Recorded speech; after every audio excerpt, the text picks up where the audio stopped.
Great. Welcome, everybody. We've got a big agenda, and I don't have Lauren here, so I'll try to be expeditious. Let's go ahead and jump into the roll call.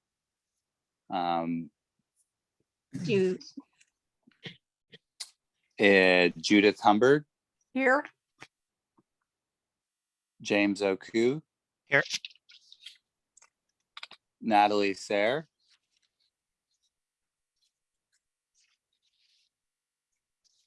I think maybe she's just muted right now. I see her name on there.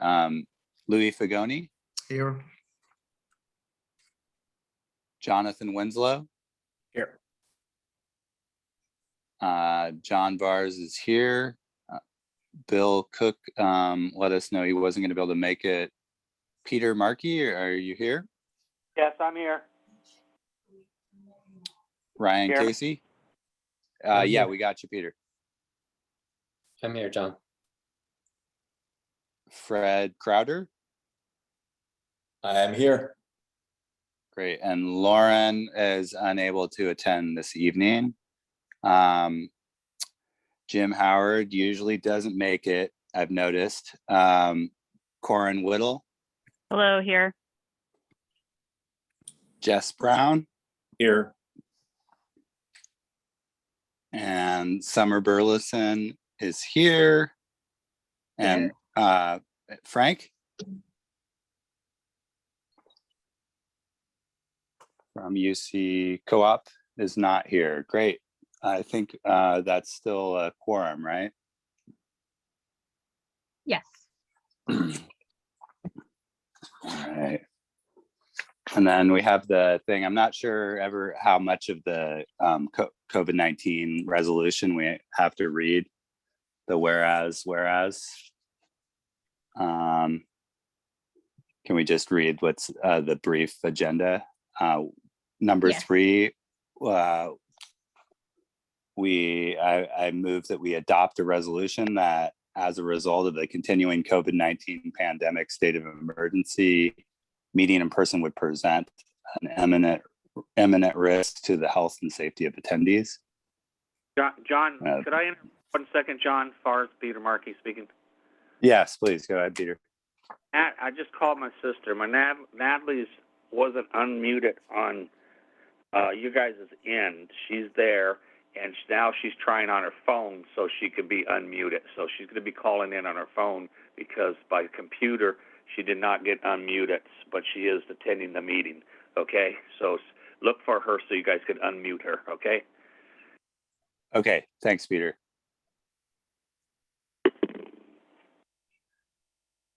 Yeah, so then I guess number 3 we're good with. Does someone have to? I made it as a motion, but I don't think anyone needs to second that. We've adopted that resolution. And then agenda item 4 would be an opportunity for oral communications from the public to address the committee on any matter not on the agenda. If your subject is not on the agenda, please try to raise your hand so we can see you and allow you to make a brief comment.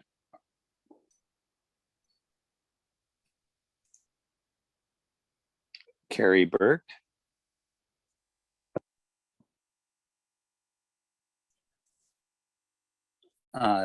Carrie, I see your hands up.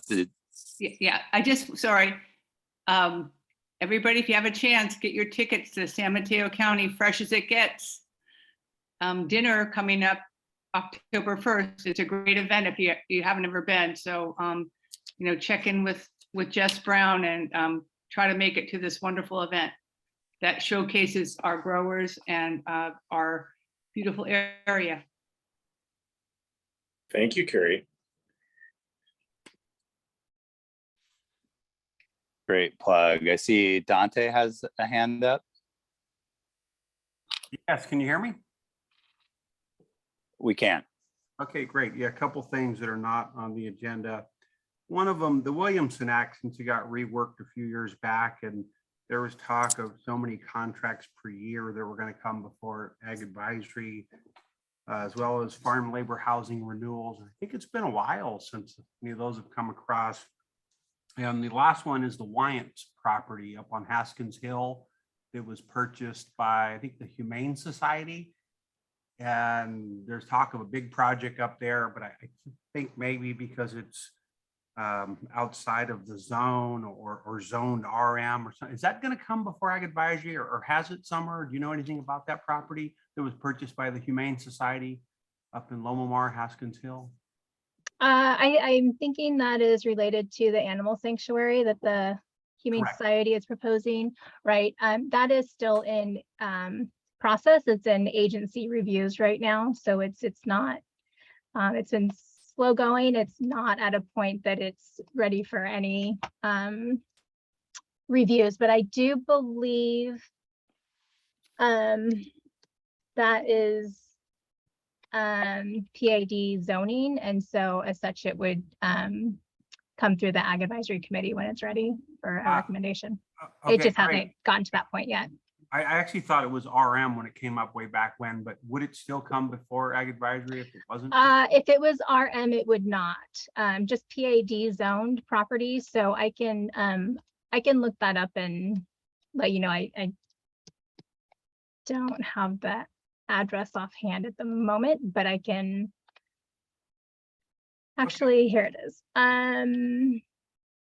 It is RM zoning, resource management, so it does not need a PAD permit, so it would not, it would still go through public hearings, but would not require Ag Advisory review. I think this committee, as a courtesy, should probably come before, and they might want to, hear and see about it. It's definitely ag property, no matter what the zoning is. But that's all I had to say. Thank you. John, could Thanks, Matt. John, can I interrupt one more time, please? Yeah, of course. My sister asked me to ask Summer if she could put her back on as a panelist. I just did. Just did. Great. Yeah, Thank you very much. thanks.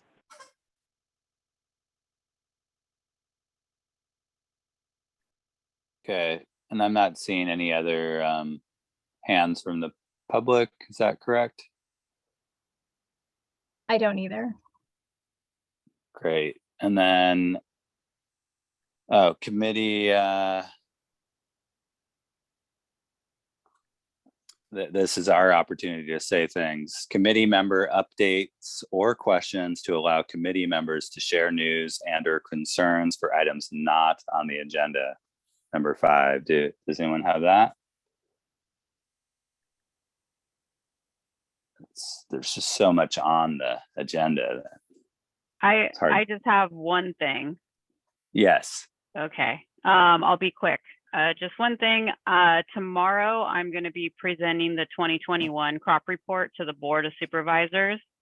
The total gross production value for San Mateo County is $97,969,000. That's up 5.2%. And I will be sending all of the members a hard copy of the report this year. So I would give you more in-depth report, but I know we don't have time and it's not on the agenda. So maybe the next time I can give you a more in-depth report if anyone has questions. But that's all I have for today. Are those going to be signed copies? For you, Fred, yes. Excellent. Thank you. Excellent. That'll be worth a lot someday. I'll try to buy it off of Fred. 50 cent bucket a day. Committee discussion, item number 6, committee discussion and update on next action steps for market development for San Mateo County's agricultural production and potential. It's a recurrent theme that sometimes Audrey has had updates on, and sometimes BJ. All right, Audrey has her hand up. Hey, everyone.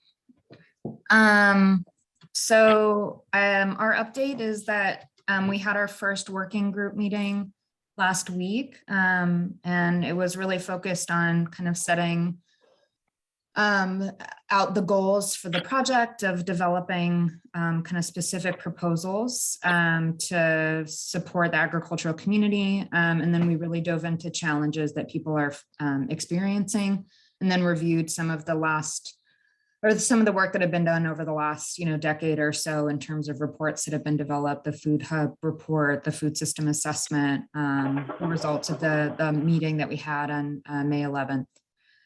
So the next meeting will be in October, and I will give you an update then.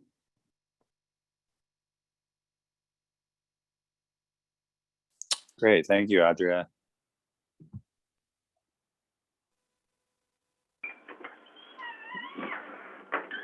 Anybody else? Okay, interrupt me if somebody else has something to chime in there. If not, we'll move on to the exciting number 7, committee nomination for the AAC member to serve as a representing member on San Mateo County's new Farm Worker Advisory Commission. Commission spelled with 3 M's. It's great. On my agenda at least. And I know that Summer, did anyone email ahead with their intention to be a nominee?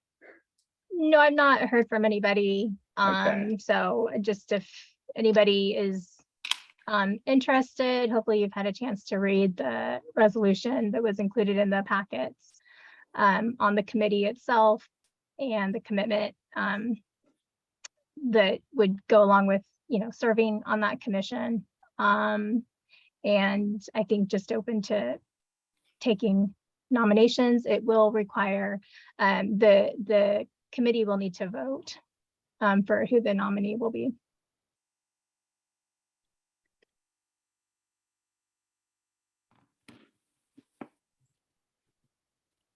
All right. Nobody's jumping up with their hands up, looks like.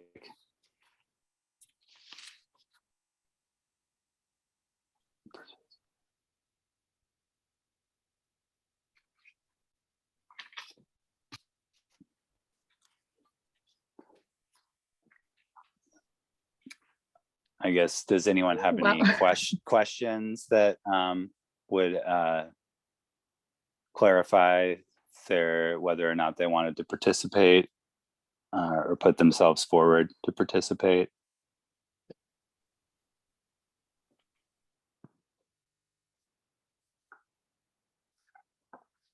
Or nominate a fellow member.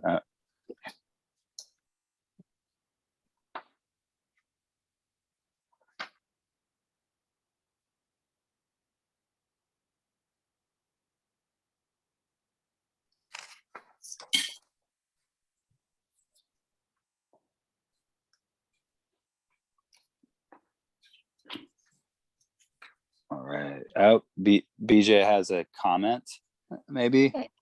Yeah, thank you, John.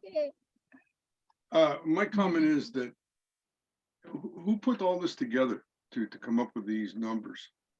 It seems like these are kind of, in my opinion, pretty inflated numbers, and also inflated farmers. I mean, we are reading here, you got 80 farmers, and we've got between 1,300 and 1,600 farm workers.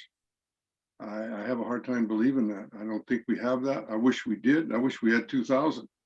We wouldn't be concerned about agriculture like we are in this county. But like I've mentioned before, it's about a third of prime agriculture ground is idle. It's growing weeds out of between 4,700 and 5,000 acres. There's a lot of it sitting here. And I believe, unfortunately, more to come. And since this report was put together, the largest employer on the coast went out of business, which was about 350 workers. And we've had 2 other fellows that went out of business since then, which is roughly probably in the neighborhood of 25 to 35 workers. And I don't believe any of those workers, except for maybe stretching 75, have got work in agricultural. And I think we're hurting for agricultural workers, and I think we're going to hurt worse because, as you know, this past week, they're going to start paying McDonald workers $22.50 an hour. That's going to hurt ag because a lot of these workers are not working on agricultural farms. They're going to work in construction because the rents and everything else is going sky high. So I think this is very, very misleading. I feel myself personally, and I think I know quite a bit of the farmers on this coast side, and how many workers roughly. I think I can, or we can come within 10% of the working farm worker on this coast, and I think it's between 700 and 800 workers. And I think this is very, very misleading. I see that they're even including the homeless in this, which should have nothing to do with farm workers. The last time they did a study, we asked through Farm Bureau, do farm workers in one column and low moderate income in another column and not combine them. And the county went and combined them. And I believe it was Fuentes that came back out and said, we need 1,000 farm worker houses. Well, we don't have 1,000 workers here. And it's being abused. I think that the farm workers being abused as well as the farmer, and we're being used. And I think the farm workers getting a little bit tired of this because you're using them and it ends up they don't have the housing that they are promised. I mean, look at Moon Ridge. Moon Ridge is out of compliance. They have a lot of people working construction, living there, and I know people may argue it, but we know a lot of workers in there. We know what's going on in there. And I think there should be an audit going there, as well as the farm labor housing that's been permitted on this coast over the last, since the Moon Ridge was built. It's being abused and nobody's checking. The county's not checking on this, except if you got 5 workers or more, but less than 5 workers, they're not being inspected to see if there's farm workers living there. So I think this thing has got to get straightened out before whatever committee you guys are going to put together can go forth and come up with some good numbers. And I personally think, and I think Farm Bureau as well, would like to see a physical accounting of all this. And I think we should get a group together, the Ag Commissioner, the Farm Bureau, the Ag Committee, the 2 nonprofits, and anybody else who wants to attend. Let's get a list of the farmers and let's get a count. And the ones that we can't come up with, let's get the county to contact them and see how many workers are really out there. So we don't go off on a wild goose chase, because this is very, very much inflated and it's not fair to the farm worker. So I think that we should seriously think about this, and I hope the Ag Committee would support this and get this resolved once and for all. Because if you keep getting farm worker housing out there and they don't use it for farm worker, 2 years from now, you're going to still have the same problem. It's being abused and the farm workers getting cheated out of the house.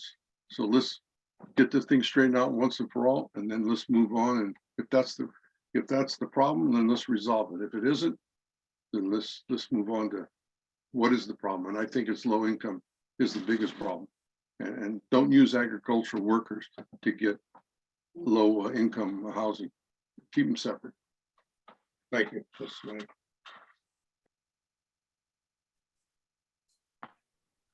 Thanks, BJ. I'm not sure who would be qualified to respond to that. Are you referring, well, anyways, I guess you're referring to numbers that were presented on a introduction of the new commission. Well, it's in the resolution. It's in there. It says there's 80 farmers, which I like to see the 80 farmers. Lucky you got 40 to 50. And they're estimating 1,300 to 1,600 workers. That's very inflated, very inflated. I mean, you take the large farmers that say 20 to 25, have 20 to 25 workers, there's probably 10 to 12 of them out there. And then you take the largest employer right now is Rocket Farms, which is about 230. So where do you get all these other ones? It's pretty hard to come up with the difference in the small growers that we have. I think they're averaging, I think the average is probably 5 to 7 workers average. They're coming up with like 20 average. There's no way they're out there. There's no way that's out there. So I think you ought to think about it and look at it and look around to see what your neighbors have got and what you think about agriculture, how many workers are really out there. Because believe me, they're not out there. They're not out there. They're going to work for higher wages. You can't blame them. Moon Ridge has got a lot of construction workers out there. You know, with the rents they got and the food prices, you can't blame them. They're going to get jobs other places, and agriculture is going to suffer. And I think we're already starting to see that already. I know guys that are waiting for that was the A2 program to come through, and they're holding back. These guys need workers, and you can't even get them. So that's going to affect their crops. And then this is serious, and this shouldn't be. These numbers shouldn't be like that unless they can really prove that they're out there. Because I challenge that they're not there. And if I'm wrong, I'll tell you what, I will apologize in a newspaper article to the public. But if I'm right, I want them to apologize that they're using a farm worker and it's not right what they're doing. Yeah, I'll just clarify. I don't know where the numbers that you're referencing. I see where they're at in the resolution. I don't know where they, were generated from. But just to clarify, this item is to nominate an Ag Advisory Committee member to serve on this new commission, which would, some of the work could be to, assess actual farm worker numbers in the county, but it's essentially to provide a commission focused specifically on farm workers and their families. And it's a 10-person commission, and 4 of those members are to be farm workers. 1 is a farm worker's immediate family member, and then 1 of the seats is for to have representation from the San Mateo County Ag Advisory Committee, preferably, someone ideally that, has interest involvement in the farm worker community, that can be a good representative for the Ag Advisory Committee, but also sort of, has that background in the farm worker community. I Thanks. think Natalie and Sue's, Natalie Hi. and Corin. I want Go to ahead, Nat. thank you. Can you hear me okay? Can Yes. you hear me okay? Thank you. So as far as nomination, I don't know if he's interested, but I'd like to nominate my brother, Peter. He's a 3rd generation farm worker here on the coast. And what people sometimes forget is that the people that eventually own the farms, they often started working in the farms and they continue to work in the farms as farm workers too. And I think he'd be perfect for this, but I don't know if he's interested, but if he is, I'd like to nominate him. I think he'd do an excellent job.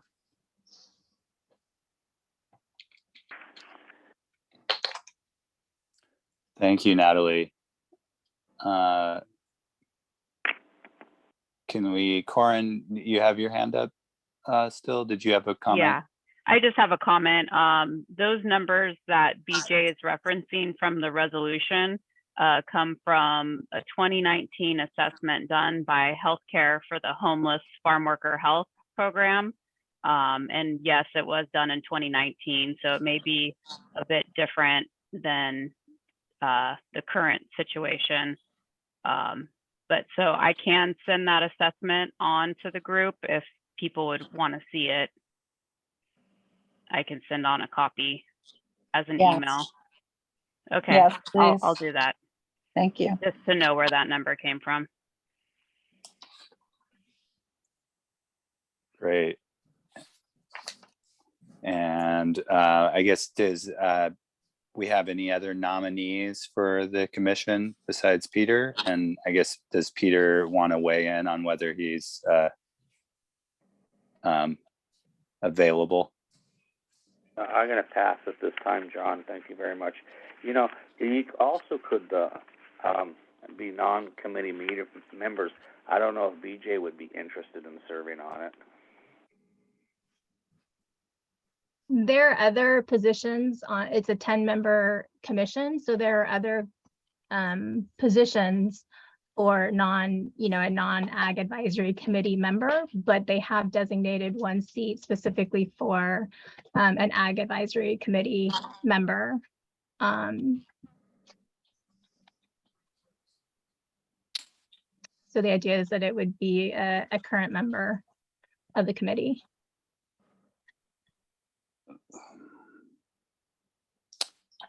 I'll put myself forward as a nominee for the commission.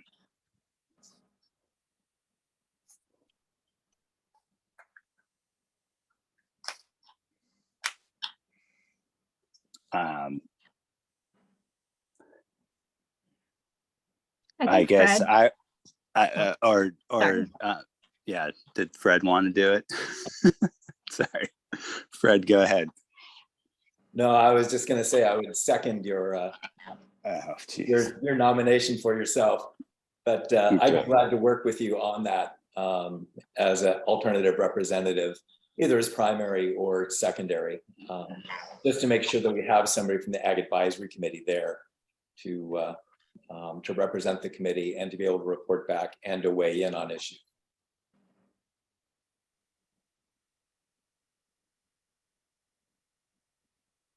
Great, I appreciate that, Fred. My hesitancy was concern that I wouldn't always be able to attend, and it'd be great to have an alternative. I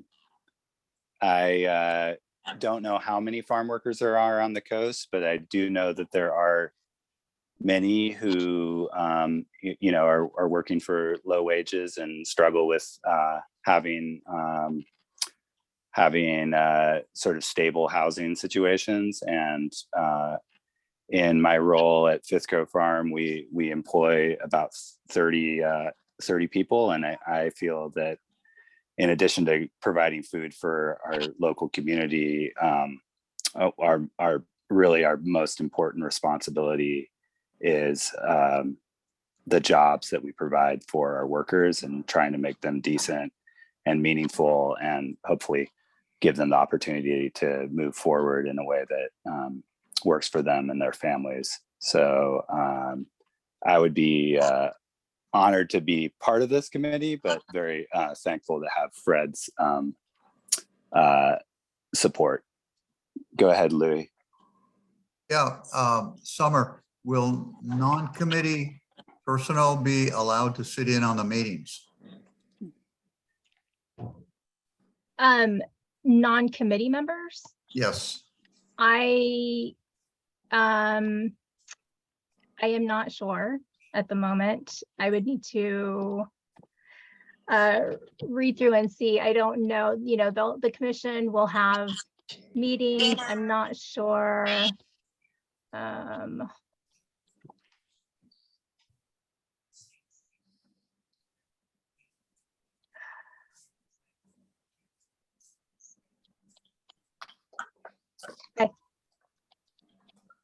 think they are public. I'm going to need to check on that. Louis, do you mean, will it be a public meeting?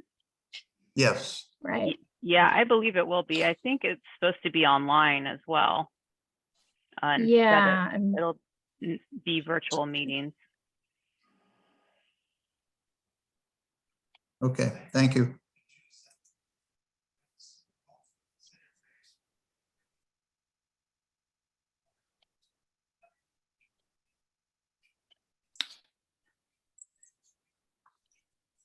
Okay, Well, so awkwardly, can we put forward a vote to move through this, or is there someone else who'd like to put themselves forward as a nominee?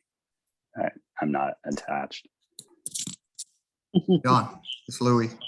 Okay, Louis. We have a nomination and a second on that, so let's, do we vote on this? Yeah, let's vote.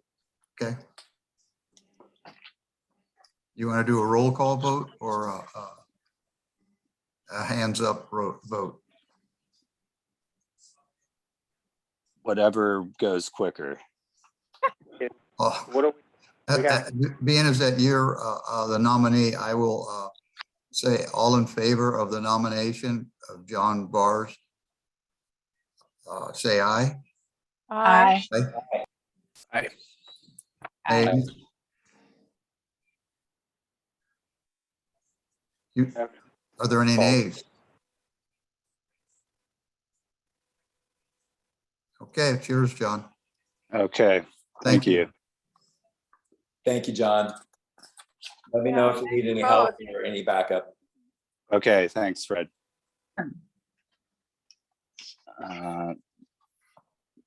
Now I've kind of lost my place here. It looks like we're through our regular agenda except for the community developments director's report. Yeah, I just had two announcements. If everyone recalls, I'm not gonna read through the entire director's report anymore, but I will make the announcements. The first was listed on the director's report that the next regularly scheduled Ag Advisory Committee meeting would be Monday, October 10th, and that is a holiday. And so it was listed on the agenda and director's report that the next meeting would be, due to the holiday, would be the following Monday, October 17th date. I've recently learned that that actually needs to have that date. It's sort of a special meeting because it's not a regularly scheduled meeting. And so the chair would need to, officially identify that the meeting would be deferred to the October 17th meeting. And that would be sufficient if that is agreeable to the chair and the members. I would like to officially indicate that the regularly scheduled October 10th meeting will be moved to the 17th unless there are strong objections. It works better for me because I can't come to the 10th anyways.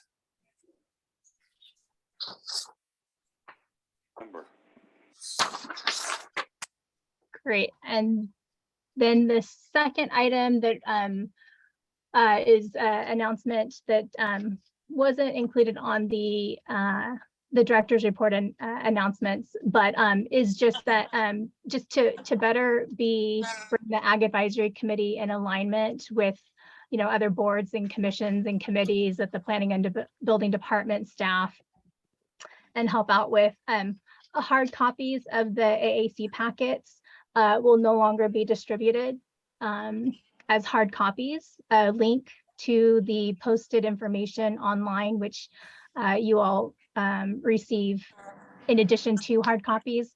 A link will continue to be provided in advance of the meeting as distribution versus hard copies being distributed. And that includes to members of the public or interested parties who are on a mailing list for Ag Advisory Committee packets. So if there are any questions or concerns, or you feel you need a special accommodation, please do reach out to me. My email or phone number is listed in the agenda. But otherwise, just wanted to make that announcement moving forward. And that concludes the director's report announcements.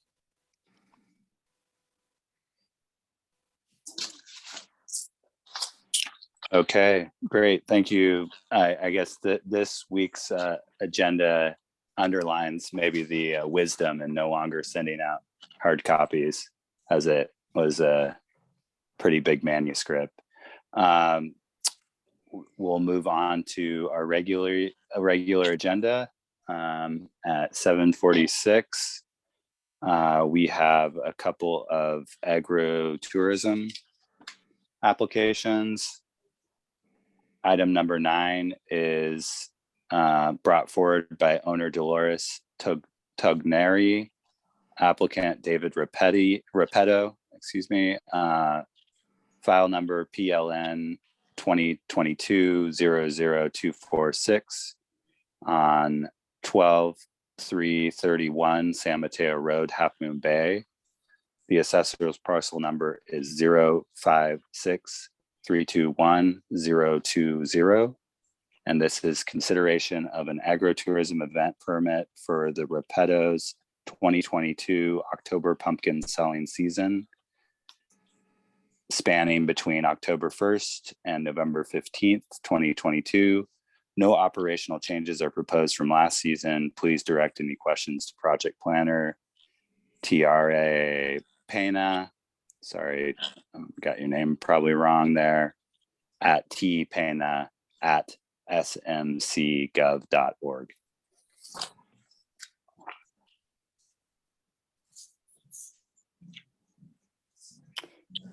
Fred Crowder has his hand up again.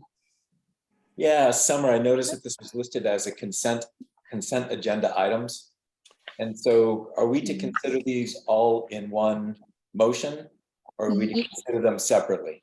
Yes, thanks. I was just going to clarify that. So yeah, it's probably been a while since the Ag Advisory Committee has had a consent agenda item. So I should have announced this at the beginning, sorry. But yes, for consent agenda, the 3 agritourism permits, there are no changes from last year. And so previously the Ag Advisory Committee had identified and agreed that if there were no changes from previous season for agritourism permits, they can be put on consent, and it's one motion for all of the permits unless a member wishes, to pull one of them off of the consent agenda and discuss it further. So all 3 would be, I think, in theory, we could, read through all 3 for the record, I think is how we do it, and then one motion and vote for all 3.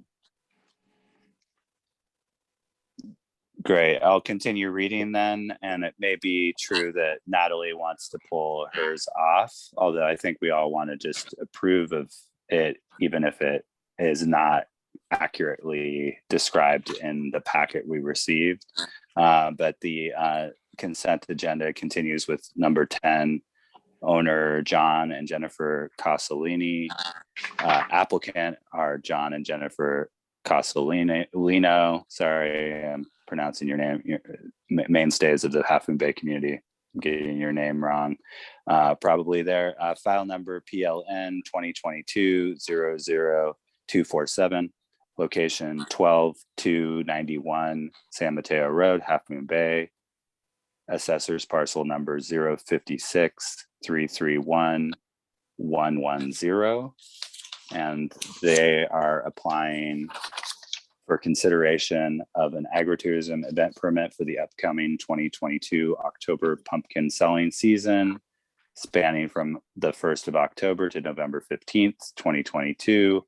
No operational changes are proposed from last season. Please direct any questions to project planner T Pena at smcgov.org. And number 11 is Daniel and Natalie Sayre, applied by Natalie Sayre, PLN number 2022-00248, location 78 Pillarcitos Creek Road, Half Moon Bay. Assessor's parcel number 056-380-110. The wording is exactly the same as before. The previous 2, consideration of an agritourism event permit for the upcoming, well, actually it's different. It's the winter holiday tree season rather, and this is a little later in the time frame, November 20th through December 24th, 2022.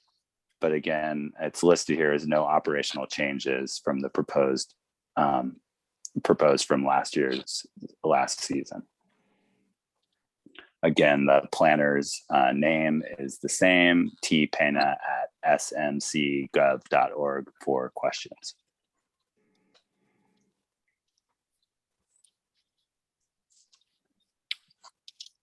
So Natalie, go ahead and I saw that an email came in, and I think there's some typos in the report or some misrepresentations. No, there's no typos. Actually, what happened and what I said in the email, I did not submit this. This is not last year's application that the county put in there. I sent you guys an email when I saw it, which was about a half hour ago, and I sent on that email on attachment, I put last year's application. So this is not consistent with what we did last year, because this is not last year's application. And in effect, it's not even a previous year's application, because the parcel that was submitted by the county in this is not our parcel configuration. So it's totally incorrect. I would like to, I do appreciate the county did this, even though it's wrong. So I would like to just go ahead and take, if we could, that last year's application, which I sent a copy via email, and add that in its place. And then we can just, if it's okay to do so, then we can vote on that. Well, not me personally, but you all can vote on that. But again, that's not the right parcel. That's not our parcel. But yeah, and it's just, it's not from last year. So that's, yeah.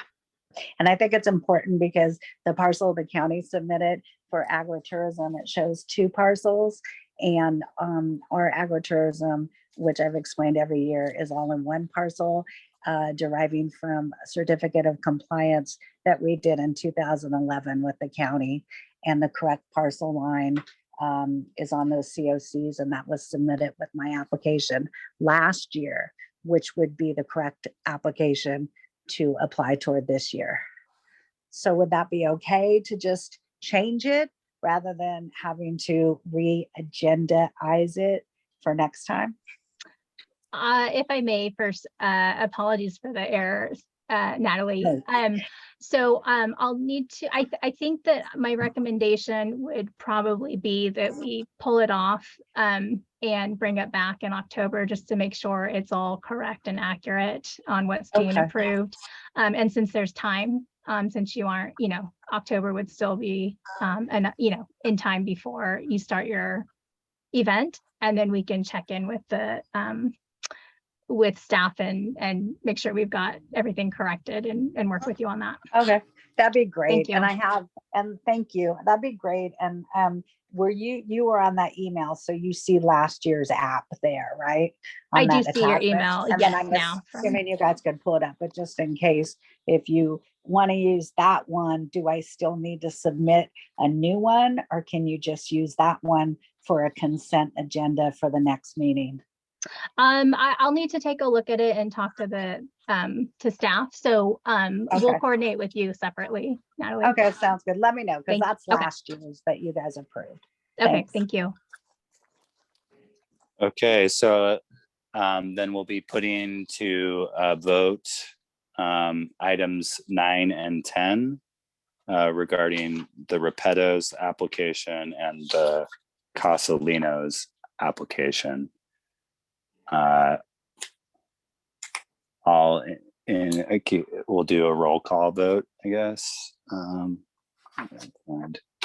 where people are here. Natalie Sayre. Yes. James Oku. Yes. Judy Humberg. Louis Fagoni. Yes. Ryan Casey. Yes. Fred Crowder.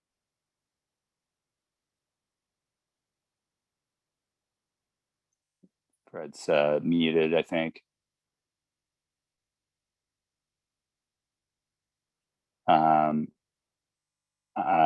John Bars vote yes. Can you hear me now? We hear you, Fred. Okay, yes, I vote for it. Jonathan Winslow. Yes. And did I get all the voting members there? Yeah. Oh, I'm sorry. Peter Markey.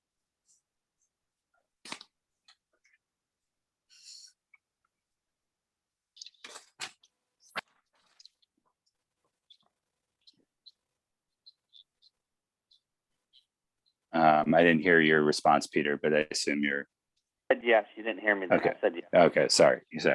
Okay, so that unanimously passes. And we'll review the Christmas tree farm application next time. John, can I just say one quick thing regarding this? Sure. Thanks.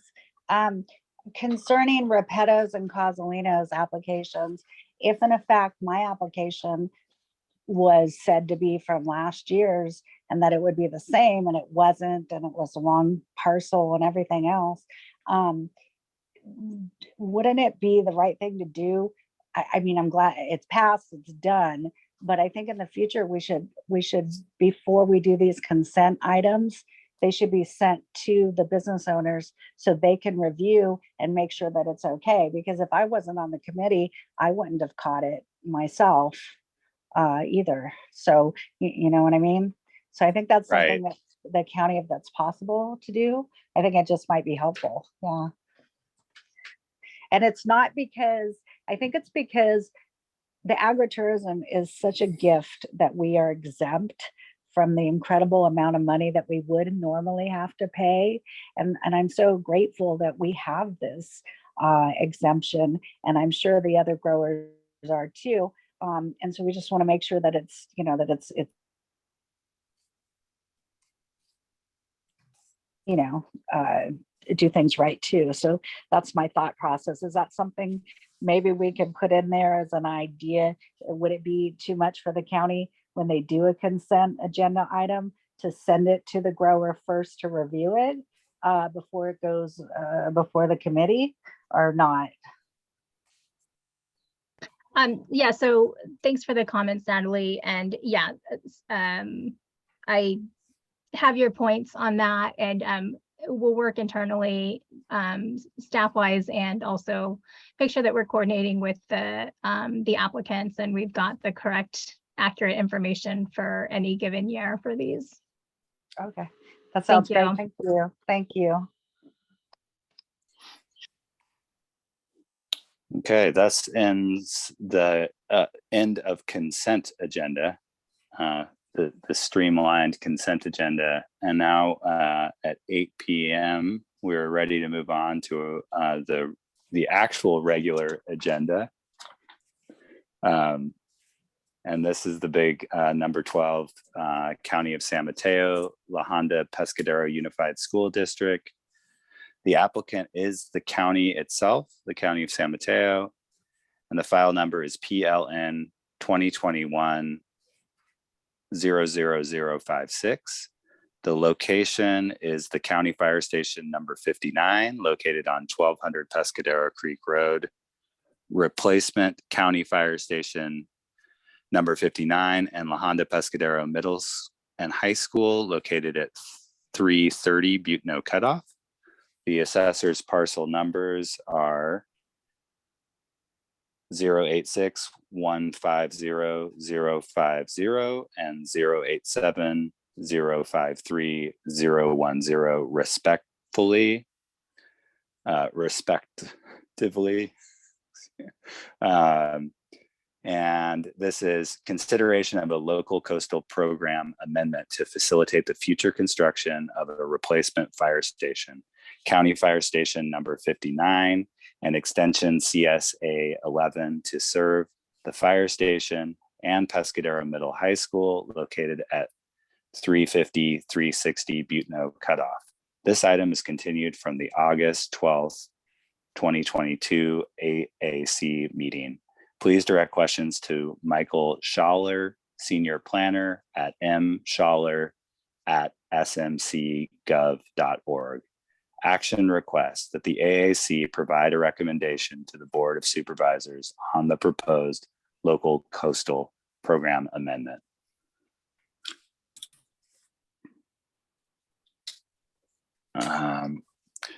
And Summer, at this meeting, we don't necessarily have a presentation.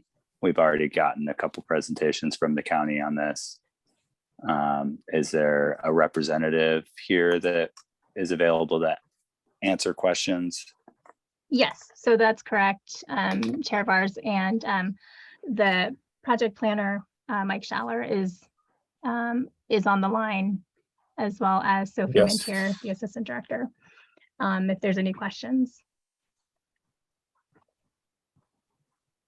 I should just Yes. note the information provided in the packets was copies of the original staff report to the Ag Advisory Committee and the more recent August addendum with additional information as requested from the original meeting. And so that information was provided to you just as reference, since it's been a while since the original staff report.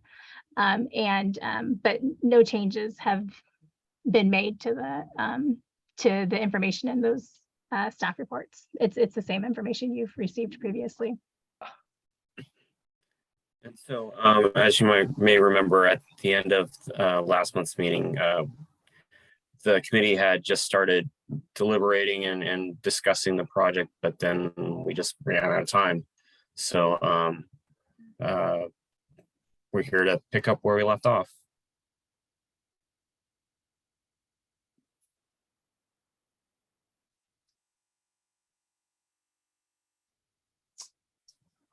I have a little bit of information relevant to the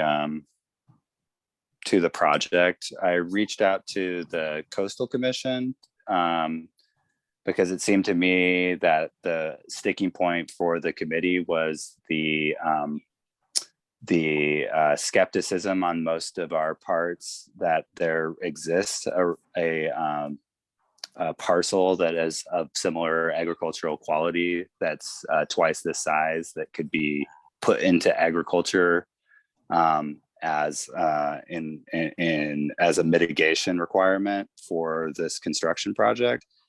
And I did receive a response because I thought the Coastal Commission ultimately are the ones that decide whether the mitigation requirement is met or not. And a representative for our area, Eric Martinez, got back to me saying that he believes that the county seems to be just now starting to see what potential parcels exist to meet the mitigation requirement, and that he had communicated with the county that mitigation requirement is not strictly tied to the 2-to-1 replacement ratio, given the challenges. Instead, there's the possibility of creating a mitigation package, i.e. combination of land and other actions to meet the required mitigation. As the county continues their search, I have asked them to keep me in the loop so we can discuss package options should the required land not be available. And that's all that communication entailed.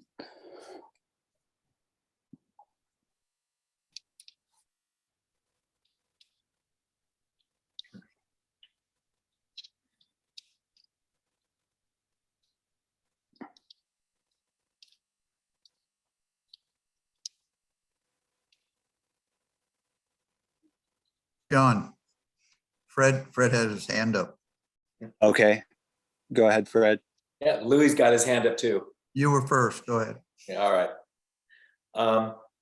No, there were several questions that were on the table after Melissa's presentation. And we still haven't gotten responses to those. I mean, one of them was finding the offsite mitigation property, but also a couple of questions that came up were to check whether it was possible to consider the two projects independently. And I don't remember if Melissa had responded to that or not. It was also reviewing the septic field for conflicts. Environmental health did look at it and they confirmed that the separation was adequate. But then also what was the current status of the wells that make up CSA 11? That was a question that we were interested in. And what types of incidents did County Fire Station 59 respond to? Not how many incidents, but what types of incidents. And I'm not aware of having heard that. And then I think just the general question of how much prime land there was in the Pescadero community. And Melissa may have responded to that as well, but I don't recall. And so I think it's critical for the committee to have the responses to those questions, particularly the mitigation, the offsite mitigation, in order to make a recommendation concerning this. I'm in favor of the package as it is, but it's a substantial hill there in order to find that offsite mitigation and also to get those responses from the county regarding fire response and the other things. So at this point in time, I don't think the committee could make a recommendation because we're in the same boat that we were at the end of last meeting. I believe that the information you were discussing, Fred, or asking about was included in the package for last month's committee meeting, which I think was included with your package for this meeting as well. Yeah, I was looking through it and I didn't see anything. So if you could direct me to it, that would be great. Well, I think the August 8th report, it would be on page 257 of that 300-page packet that we sent out to you this for this meeting. Back to the phone book. I'm sorry, what was that? This packet resembles a phone book. Yeah, yes. Yeah, but the information you were requesting or that you were outlining, we did provide that information at the last meeting. So I apologize if that wasn't easy to find in this packet. Yeah, that was the August, I think 12th AAC packet meeting information that was provided, and then a copy included in this month's packet as well. In the August 12th meeting packet, it was the only item, and it was a lot smaller packet for August 12th. So, but it was, or August 8th, I'm sorry.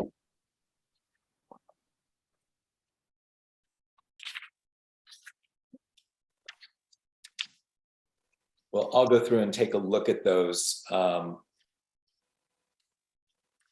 So, because at the last meeting, we ended with a motion as to whether or not to recommend this item pending the resolution of the offsite mitigation property. And I think I was the only one that that voted for it. So given the fact we still don't have an offsite mitigation property, I don't think we still have a committee that would be willing to recommend this by a vote.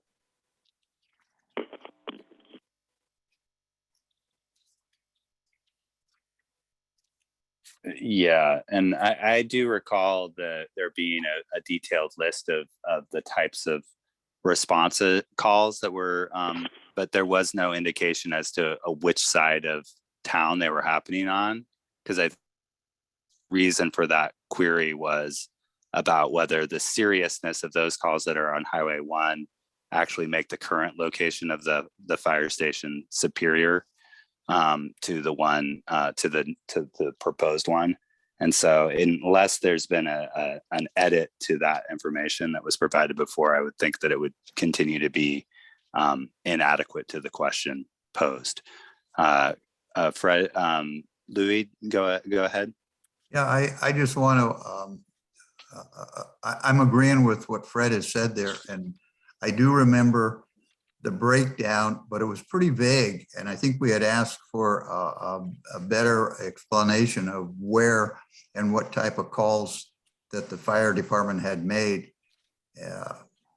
Anyhow, I'm not sold on this thing yet because we don't nothing has been identified as far as a piece of property. So right now, my feeling is I can't go along with. I'd like to see some more information.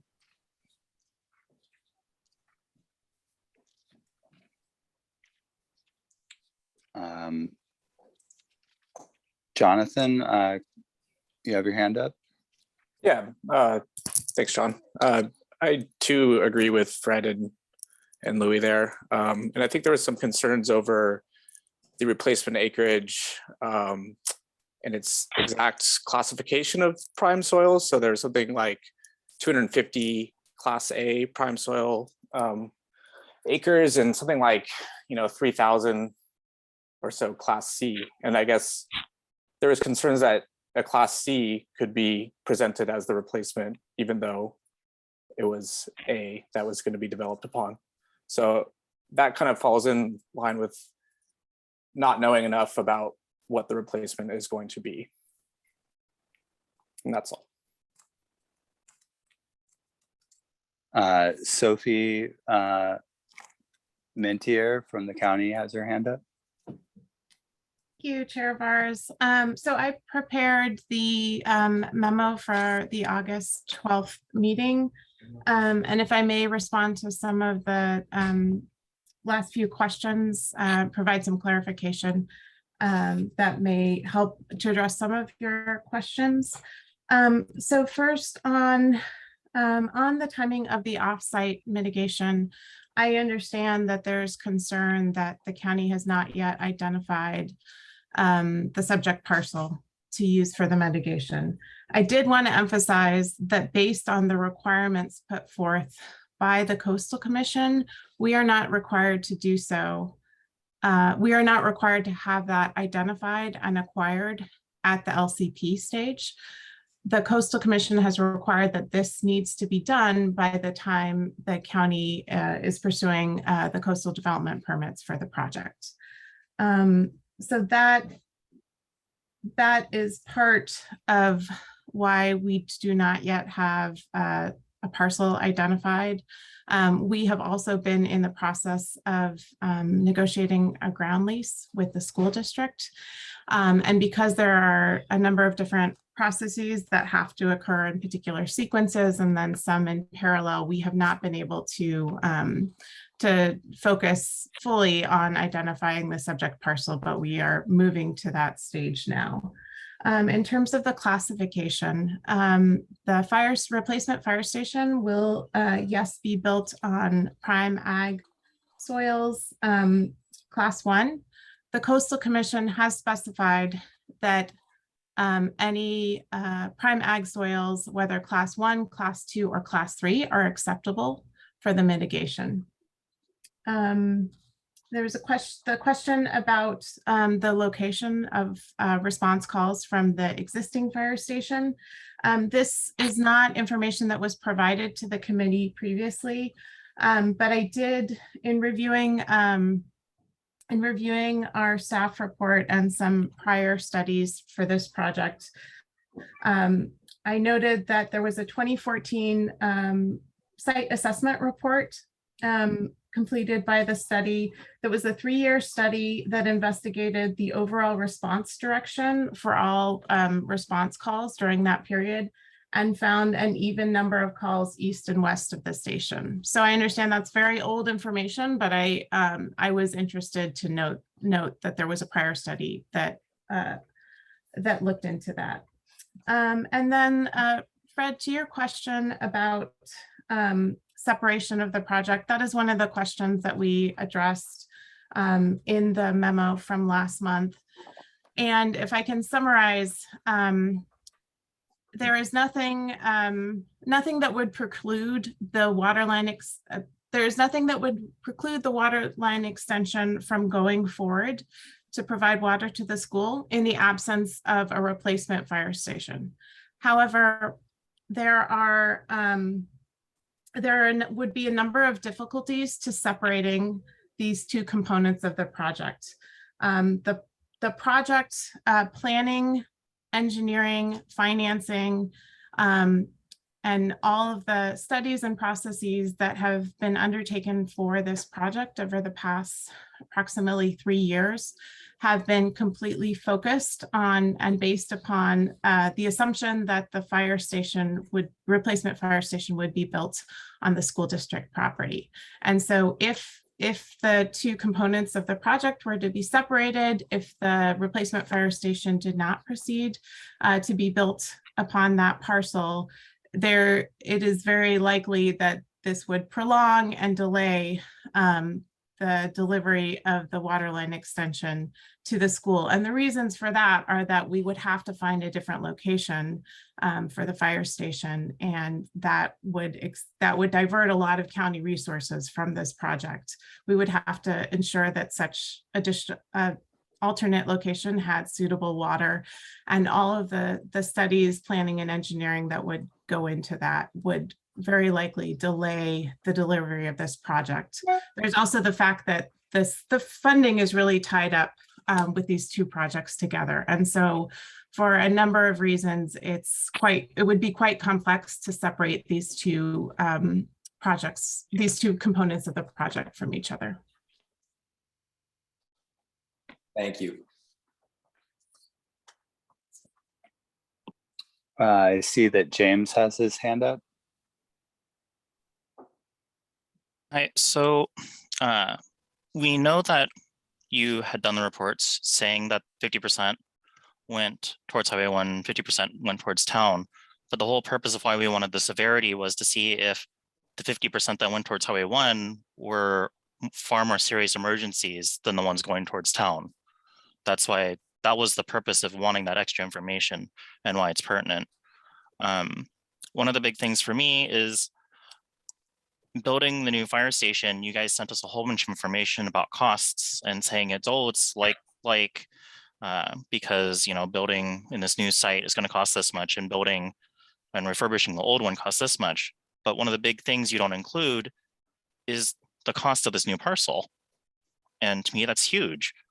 And I hate the idea that you could replace our prime soils with a lesser soil. And even if the Coastal Commission is okay with that, I'm less impressed with that. Yeah, so those are my comments.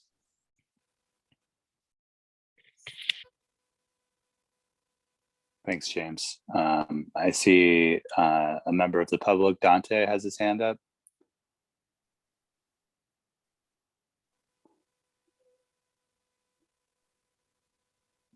Dante, did you want to? Sorry, I think I needed to unmute him. I just did that. Sorry. Hear me now? Yes. Yeah. Okay, great. Yeah, old data, no question, from the Ratcliffe report, the severity of the calls, the 50-50, as Sophie knows, I'm on that steering committee, talking to the CAL FIRE guys, you know, the severity of the calls, Highway 1, serious accidents. And since this data was collected, it's a whole new world out there. The pandemic, the traffic, look at the count that Caltrans has out there as well. So old data. As far as the extension of CSA 11, it should be, you know, full steam ahead, moving forward.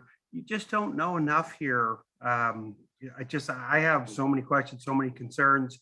I was told existing site Station 59 was going to be torn down, but every time I go by there, I see, which is great. I know they redid the septic and they tight line and they're pumping up the hill and they redid some kitchen stuff. And today they're putting new windows in the building. So great. And it's reality is it's probably going to be there for a few more years, but it's such an ideal spot. And when is the last time it actually flooded there? I really think this needs to be revisited without slowing down the extension of CSA 11, or even short term with the water it's at the school there. They have the quantity. When you have quantity, you can make quality.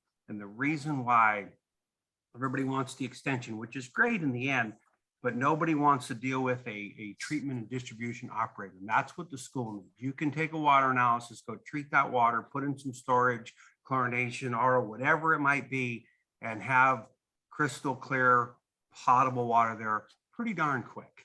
And I just don't know why they haven't moved forward with that one. As far as, and then also, there was, I thought Farm Bureau sent in a comment letter, and Farm Bureau is all about ag, and this is the ag advisory.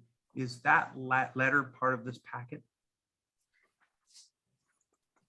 Or other comment letters that came in? Would you know, Sophie or Summer? I Dante- thought, oh, sorry, go ahead. I was going to ask for clarification. I'm sorry, which letter are you referring to, Dante?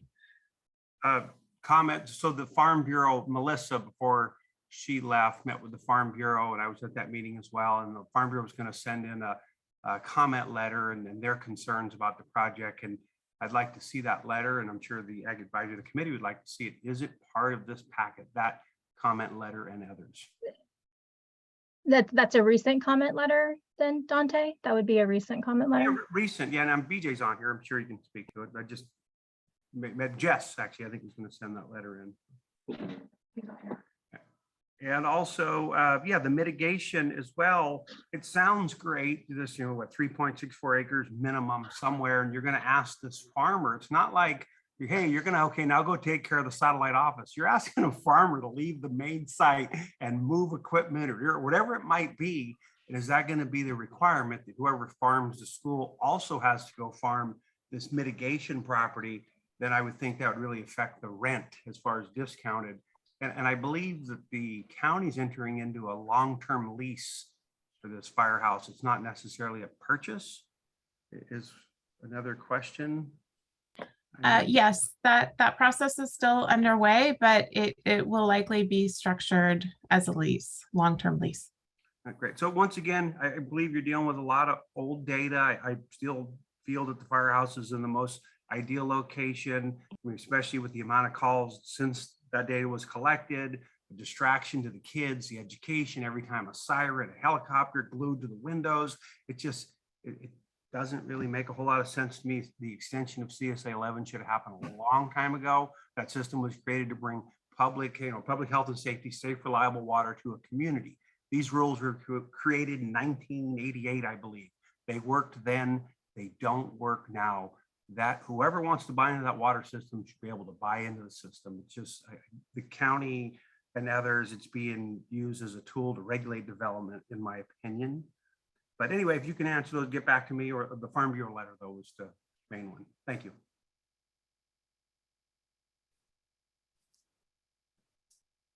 Jess, is he on the line? Maybe he knows. Yeah, I can send you the letter, Sophie or Summer, if you don't have it. And I think others have sent in letters also. I think they should be part of the packet. Maybe they're in here and I just didn't find them yet. Thank you.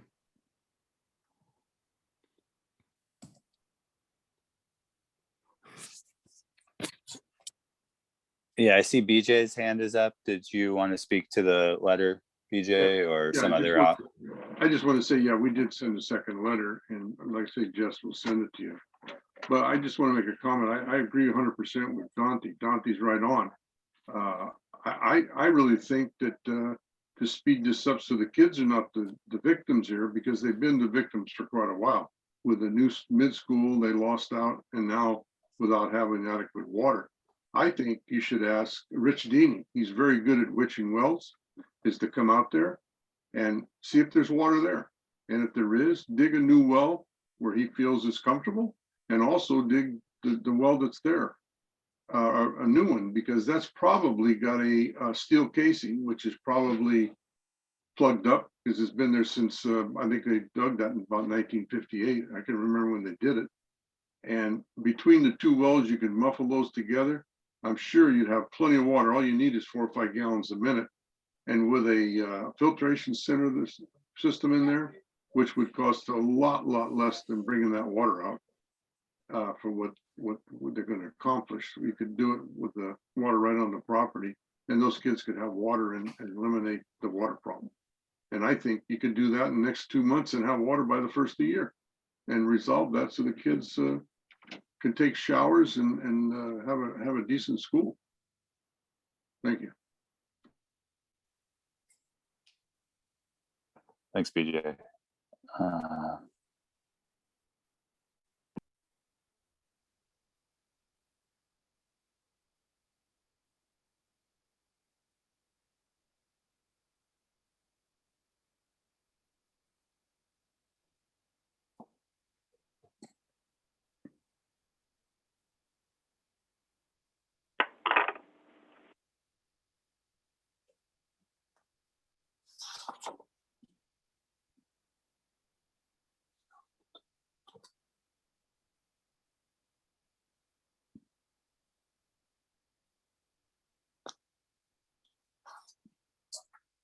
Any other questions? I understand the county wants us to make a recommendation, and we did actually, yeah, we did run out of time, but we also, I think we did actually do a vote and voted to not recommend the project at that time, or not to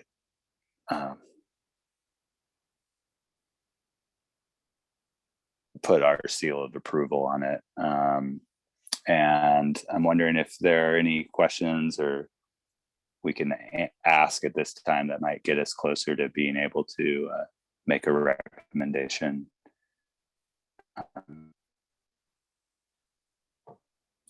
Just to clarify, if I may, through the chair, at the last meeting, recommendation, a motion failed to recommend approval for the project, and then the committee voted to continue the item to tonight.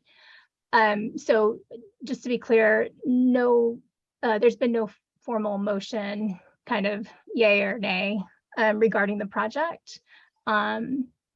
Gotcha. So that's what the county would be is requesting of the committee this evening, is for a recommendation.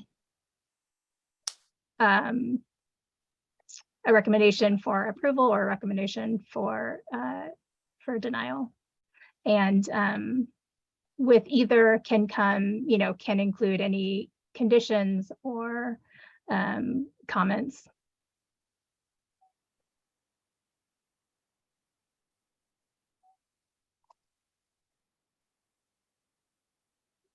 So a motion would be right. What happened last time was needed. a motion to approve of the project failed.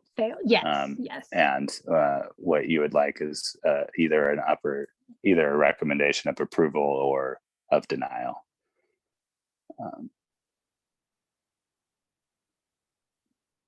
And just a quick time check. It's just now looks like 8:30, so I think we're doing good on time. I just wanted to provide a time check. We also have some hands up, Louis and Natalie. Thank you.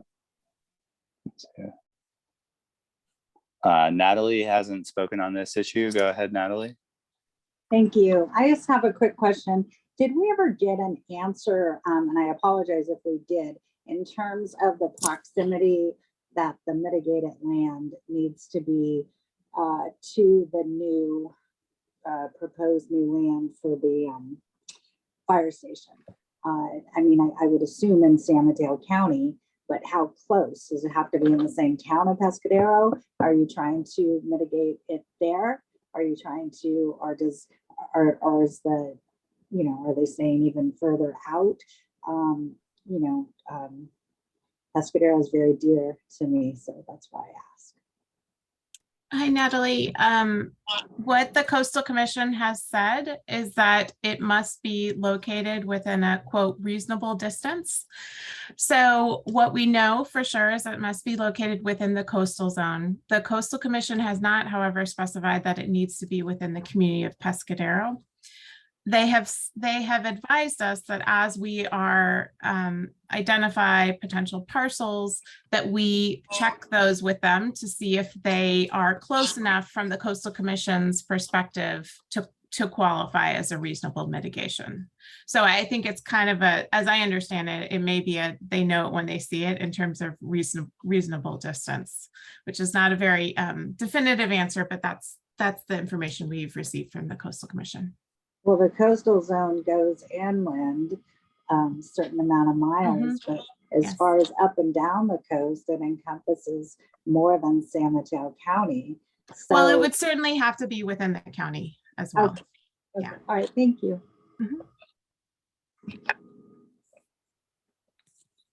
Louis?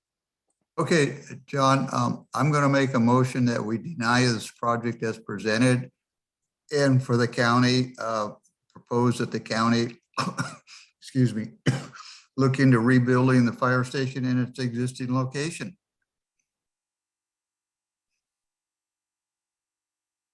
All right, a motion is on the table. I second that motion.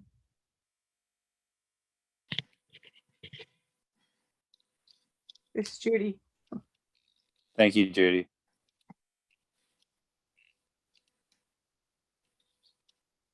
All right, let's take a vote. We have a motion and a second. That's all all we need, right? So the motion, as stated by Louis, is to deny this proposal as currently crafted, and we recommend that the county reevaluate the feasibility of renovating and improving the current site to meet the needs of the of CAL FIRE.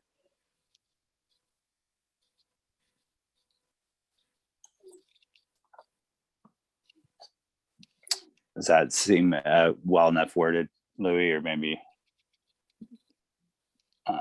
So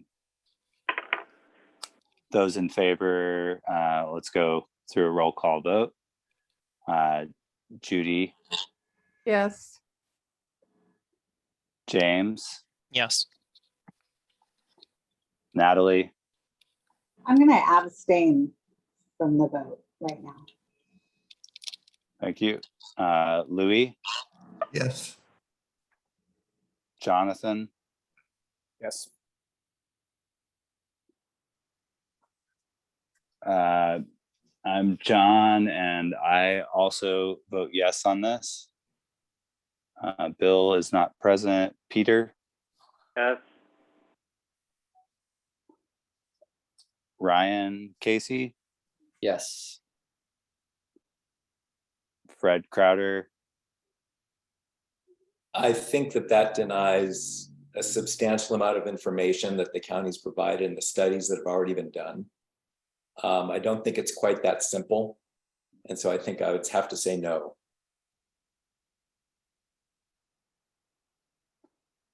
It's an extremely important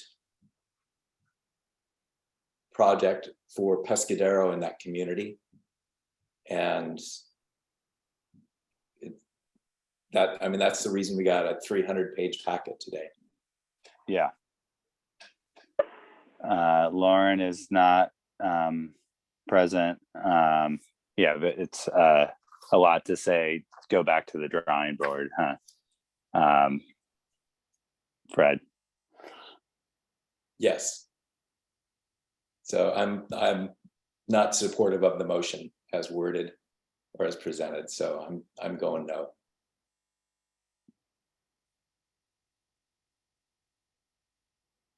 Can you reword the motion again? Louis, you want to take a stab at that? You did very good, John. You cleaned up my motion.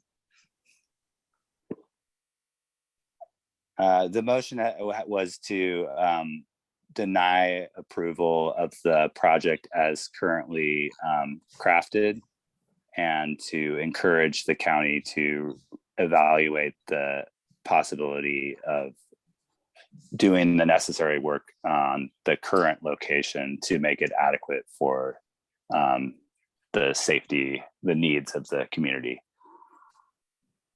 I thought that was it. Okay. Thank you.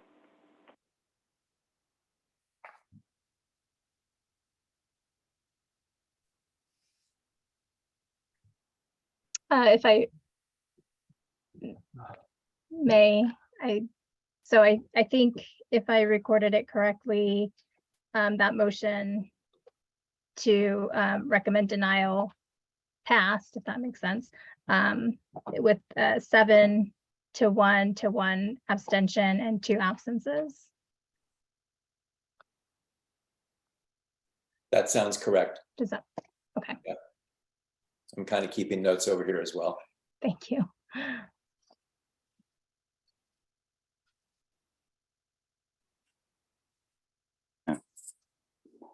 Well, it doesn't necessarily feel great because I know that's a very important project, but we did. Did you want to make a comment? Your hands up. Me? Yeah. Yeah, I just wanted along the lines of what you just said too. Yeah, I know it's an important project, but it's also, and I know you feel this way too, John, is I just wanted to say that it's also so important that we protect prime ag land as much as we can. That's what we're here for. So if we're going to make a decision to have something built on prime ag land, especially the highest class, we need to absolutely, we need to be prudent about it. So I think it's really important. I don't care if I care, of course, but if it's 10 phone books of a project that's put in front of me, I'd rather have that and all the due diligence done. And I'm sorry that's the case, but we have to be careful. There's not a lot of ag land left, and agriculture is diminishing and has done so rapidly in the last 20 years. So I think we're doing the right thing by being diligent. All right, thank you, Natalie. And that surprisingly gives us the opportunity to at least begin considering item 13, which is also quite a lengthy, though just about single family residence. Okay. Lost track of my agenda.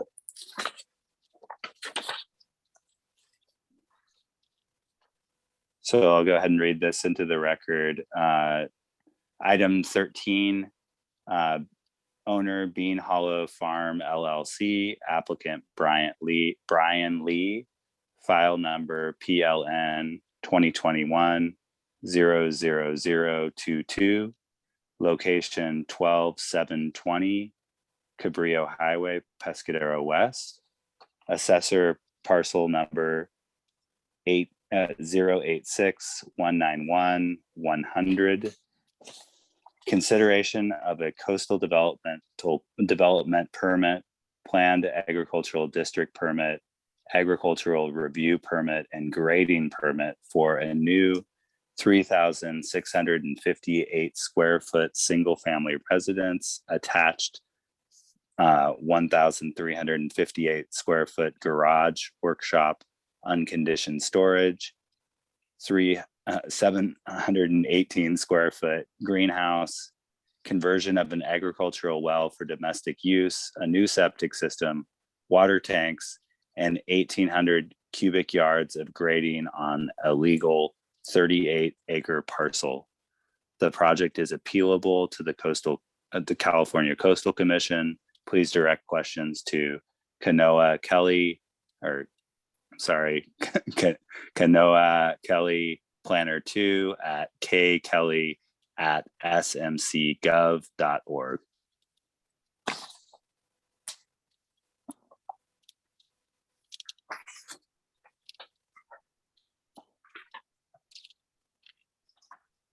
Is the planner present? Yeah. Yes, the planner is present and the owner is present if there are any questions for either.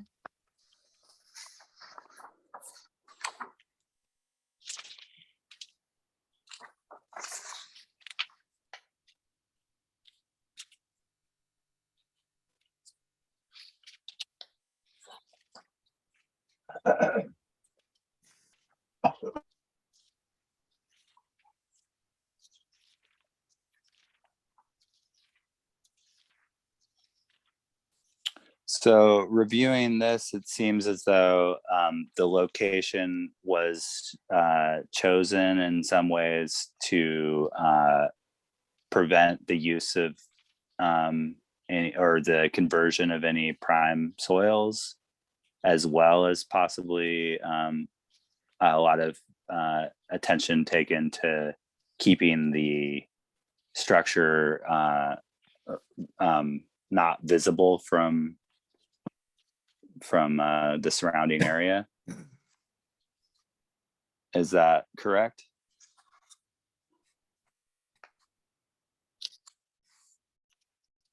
Yes, that's correct. And I think the project planner can confirm or reiterate.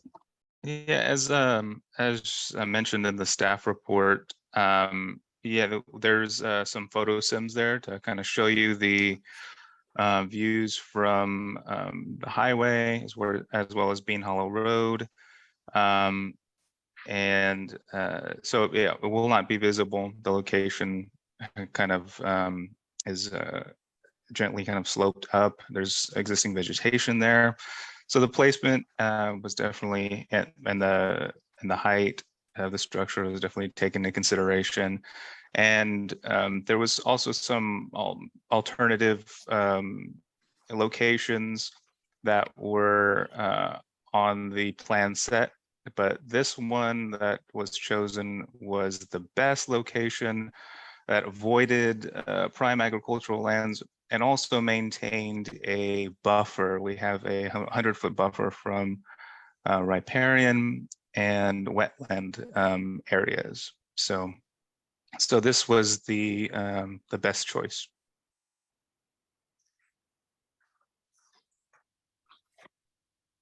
And I think, Konoa, can you speak to, they currently or will be farming the property as well? Yes, so they will be, it's currently in operation as a farm, and they will continue operating it as an agricultural operation. They're going to be and grazing for small animals. So they'll have both on the using the prime soils for agricultural purposes.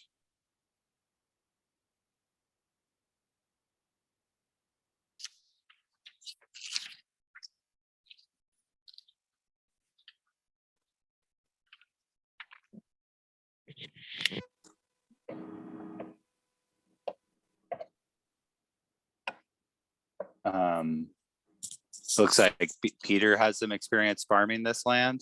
Do you have anything to say about this?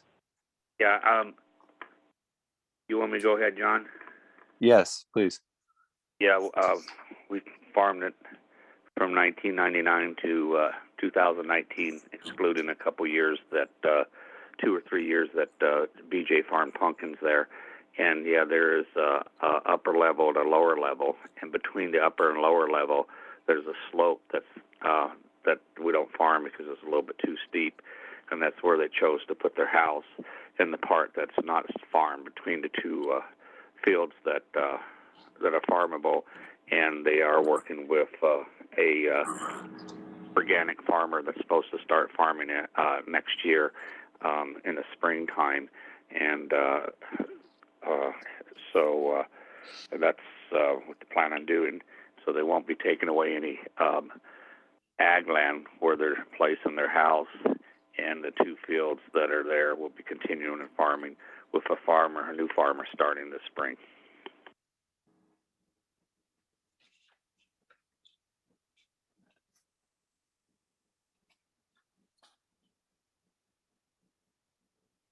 And if you have any other questions, I think I may be able to answer them. Did you guys get that? Kind of quiet. Yeah, Hello? everyone's somber after the last vote, I think. Yeah, we got that, or at least I did. Thanks, Peter. John, Fred had his hands up. Okay. Louis had his hand up before I did. Okay. I see that they're gonna convert the ag well to a domestic well. Is there another well on the property to continue the ag operation, or will they be sharing the well? I can answer that if I may. Okay, Peter. Yeah, okay.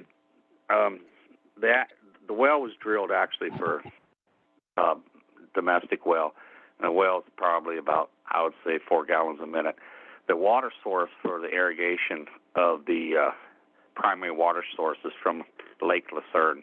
And Lake Lucerne, for all those parcels there, is approximately 3/4 acre foot of water per each acre of land, and due to the fact that all that parcel is not farmable, so you have enough water for the crops, and in addition to the source of Lake Lucerne for the crops, so there is also additional reservoir that was built that's not part of the Lake Lucerne watershed that fills up by rainfall, that is used as a secondary water source if there's not enough water from Lake Lucerne. And when we farmed it for 20 years, we didn't have to really tap into the secondary source. And if I'm not mistaken, when BJ put pumpkins on there and he farmed it a couple of years, he didn't use the Lake Lucerne water source. He used the additional reservoir to irrigate the pumpkins a couple times. And so as long as there's enough water in Lake Lucerne and the system, there's enough water to irrigate the traditional crops that we always farmed. And like I say, in the potable, the well is not enough for crops. It's enough for household use. And if I didn't make myself too clear, just ask me questions and I'll try to answer them the best I can. Hi. Oh, sorry. Oh, go ahead. Hi, this is Brian Lee. First, thank you to the committee for your time. I just want to clarify that well, it probably was something I didn't catch in the application, was drilled for previously by another landowner for a domestic well, and it has a 7.5 gallon per minute flow, but which would be used for the house. But as Peter mentioned, the water for all farming comes from Lake Lucerne water rights, and it would be continue to be dedicated to the farming operations. We shared 2 ponds with Post, and the pump house and the valves are on our property, but we've met with Post and had a very good meeting and are coordinating their lease of their lands, which is right adjacent to ours, and their farmers with our farmer. And if I may add, I was at that meeting too because Laura wanted me to come to explain to the new farmers how the water system worked. And I was there and I explained how it worked and how it came down from the top reservoir and by pipe and filling up the reservoir that feeds not only Brian Lee's property, that the reservoir that pumps out that feeds the 2 other parcels that are owned by Post that a new farmer is going to take over this spring. And so we're coordinating all that together, how that's going to work. And like I said, and Brian said that the water source is from the water rights from Lake Lucerne. And but anyways, on all that there. Great. Fred, you had ceded your hand raising to Louis earlier. I did, yes. I had a question about invasive species, and I was looking at the biological report and there wasn't any listing of fertile capeweed. And I think this property is outside of the agriculture department's fertile capeweed eradication zone, but it's adjacent to it. And I just wanted to confirm that fertile capeweed is not on the property. And if it is on the property, to encourage cooperation with the agriculture department to eradicate it. I mean, it's an extremely invasive species and causes substantial habitat degradation. And so I don't know if Corin is still on the line or not, or if anybody can answer the question if regarding fertile capeweed. I could probably answer that. You know, we didn't know about it and our biologist had not seen it, but the county actually came by and went onto the property this summer and discovered a small patch that they promptly, to my surprise, which is really great, they actually dug it up and bagged it and took it out. So we're on notice that it's a problem in the neighborhood, and certainly probably you could introduce Parker Weiss, who is somebody we're working with right now. Really great, who is recommended by both Chris Giannini, who helped us with the land management plan, as well as Post. in terms of a local farmer who's been in the area, in San Gregorio area, who we met and been working with him over the past year. And he knows about that Cape Wig. In fact, he's helped us immensely in terms of not only taking over some of the duties that Peter very ably helped us on the property in terms of not only farming his crops, but also planting cover crops and disking the land. I don't know if Parker's online right now, but maybe he could talk about some of the things, initiatives that he has in his plans for the two prime ag lands. Parker, are you there? Yeah, I'm here. Can you guys hear me? Yeah, Yes. we can. All right. Yeah, thanks for having us. Yeah, so Chris introduced me to Brian a little over a year ago. So Chris was a neighbor at Chris Giannini at our last farming operation, and so we're transitioning everything that we've been doing in San Gregorio to Brian's property out on the coast. So yeah, it'll be fairly collaborative with Bean Hollow Farms and our operation. But yeah, farming vegetables, organic vegetables on the coast, and it's been a pretty mellow transition. But yeah, we'll be planting this spring. Yeah, let me know if you have any other questions. No, I was just going to comment that, I mean, there's so much work that's done in your packet about protected species and protecting protected species, but there isn't anything about invasive species and things like Dubata grass, fertile capeweed, other invasives. They substantially degrade habitat. And I mean, they're just as critical as protecting habitat in eliminating those species. So just wanted to hear about the fertile capeweed and put a pitch in for land preservation and getting rid of those weeds. Thanks, Fred. So it looks like Natalie had her hand up. Yeah, I just wanted to make a quick comment. I wanted to say that it is a real joy to see a proposal where the site contains class 2 and class 3 prime soils, but it says, however, all proposed structures will be placed on non-prime soils located in the center of the parcel. I mean, that's what we strive for. So many times, okay, well, it's a prime soil, but we're just going to build on it anyway. I mean, it seems like this applicant has really done their due diligence to really try and accomplish, even though it may have been more difficult because it was on a hillside, to not build on prime soil and to save that land. So I really applaud this applicant for this. I think this is what we want. That's all.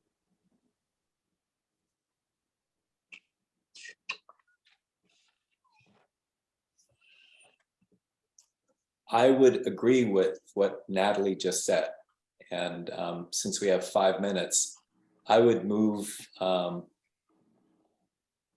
acceptance of the packet and recommend it be passed. I second. All right, let's do a vote, John. All right, let's put it to a vote. I'm losing track of my list here.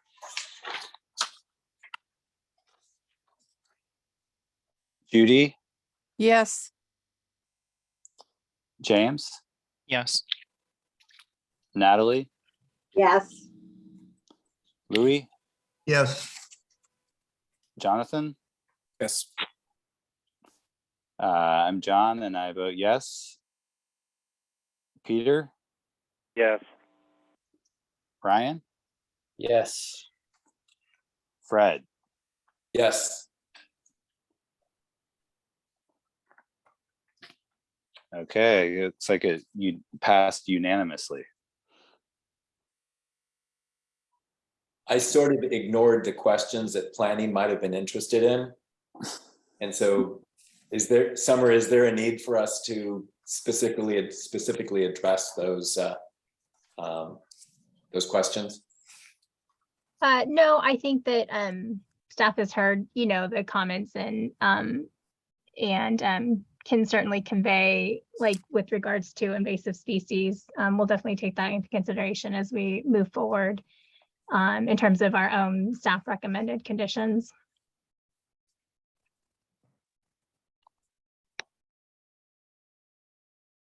Wow, we have 3 So- minutes. John, what do you want to do?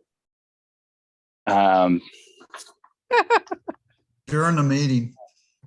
I think we should adjourn. Early? Oh my God. Adjourn 2 minutes early. Woohoo. And thanks everybody for coming. Thank you very much. Look Thank forward to you. joining your community. All right. Thank Goodbye. you. Thank you. Thank you, everybody. Thank you. Thank you. Thanks. Okay.